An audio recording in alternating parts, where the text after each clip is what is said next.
Some important short name, কিছু গুরুত্বপূর্ণ ইংরেজি শব্দ এখানে দেওয়া আছে। পিপিই পার্সোনাল প্রোটেক্টিভ ইকুইপমেন্ট, ব্যক্তিগত সুরক্ষাকারী সরঞ্জাম যেগুলো। টিবিএম টুল বক্স মিটিং, এই মিটিংটা হয় কাজের শুরুর আগে। এই মিটিংয়ের প্রতিনিধিত্ব করেন একজন safety personal.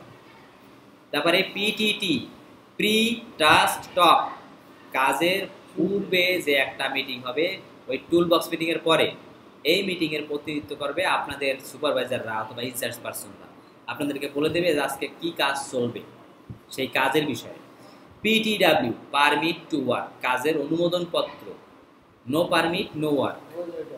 JSA job safety analysis, কাজের যে একটা নিয়ম কানুন বা কাজটা কোন ধরনের কাজ, ওই কাজে কি কি বিপদ আছে সবগুলো সম্বন্ধে। এসডব্লিউএল সেফ ওয়ার্ক প্রসিডিওর, নিরাপদে কতটুকু মালামাল নিতে পারবেন সেটার সাংকেতিক চিহ্ন। হ্যাঁ। ডাব্লিউএলএল ওয়ার্কিং লোড লিমিট, একটা ক্রেনের বা একটা লিফটিং গিয়ারের কতটুকু সর্বোচ্চ ধারণ ক্ষমতা সেইটার সাংকেতিক চিহ্ন ডাব্লিউএলএল।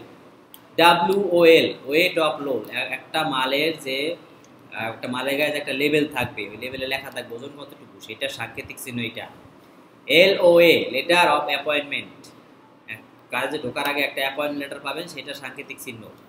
সিএএ কোম্পানি অ্যাসেম্বল এরিয়া, জরুরি কিছু হইলে যখন ওয়ার্কার এক জায়গায় গিয়ে জড়ো হবে সেটাকে বলা হয় অ্যাসেম্বল এরিয়া, সেইটার সাংকেতিক চিহ্ন CAA. LMI load moment indicator, যখন মালটা নিতেছে সেটা ইন্ডিকেট করবে কে, সেটা সাংকেতিক চিহ্ন। এসডব্লিউপি সেফ ওয়ার্কলোড, নিরাপদে কাজ করার কিছু পদ্ধতি, সেটার সাংকেতিক চিহ্ন। এসএলআই সেফ লোড ইন্ডিকেটর, নিরাপদে কতটুকু লোড নিতেছে সেটা ইন্ডিকেট করবে কি, সবুজ বাতিতে, সেটা সাংকেতিক চিহ্ন। টিপিআই থার্ড পার্টি ইন্সপেকশন, মানে বাহ্যিক কোনো একটা পার্টি গিয়ে একটা ক্রেন বা লিফটিং গিয়ার এগুলো ইন্সপেকশন করে দিয়ে আসবে এবং এটা কতদিন চলবে, ভালোভাবে চলবে কিনা সব ইন্সপেকশন দিয়ে তাদেরকে বলা হয়। সিওজি সেন্টার অফ গ্র্যাভিটি, মালের ওজনের সেন্টারকে বলা হয় সিওজি। ডিগ্রি সিলিং কর্নার মানে অ্যাঙ্গেল। তারপরে radius distance between centre of the crane to centre of the load, মালের দূরত্ব থেকে, মালের সেন্টার থেকে একটা ক্রেনের সেন্টার অফ গ্র্যাভিটি পর্যন্ত দূরত্ব, সেটাকে বলা হয় রেডিয়াস। তারপরে কি আছে, আর এ রিস্ক অ্যাসেসমেন্ট, ঝুঁকি মূল্যায়ন পত্র। এলএম লিফটিং মেশিন, সামনে লেখা এভরি 1 ইয়ার, দ্যাট মিনস ওই যে থার্ড পার্টি গিয়ে যে ইন্সপেকশন করবে 1 বছরের সার্টিফিকেট দিয়ে আসবে। সরকারি পার্টি না, সরকারি না, যে কোনো একটা পার্টি, আমরাও দিতে পারি। LE lifting equipment and lifting machine একই কথা। LG lifting gear every 6 month. LA lifting appliance and lifting gear একই কথা। এলসি লোড চার্ট, আপনাদের বইয়ের শেষে যে একটা হলুদ পৃষ্ঠা আছে লোড চার্টের, ওইটাকে বলা হয় লোড চার্ট। ওই লোড চার্ট দেখা প্রত্যেকটা ক্রেন লিফটিং করবে, যেই ক্রেনে লোড চার্ট না থাকবে সেই ক্রেন দিয়ে লিফটিং হবে, নয়াকারে না। নেক্সট, লিফটিং হ্যাজার্ড, মানে বিপত্তিগুলো কি কি যখন লিফটিং এ কাজ করতে যাবে কেউ।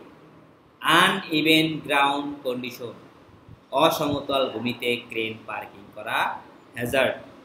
নিয়ার বাই স্ট্রাকচার, যেখানে লিফটিং করতেছেন তার আশেপাশে যদি কোনো যন্ত্রপাতি বা কোনো কিছু থাকে সেটা একটা হ্যাজার্ড।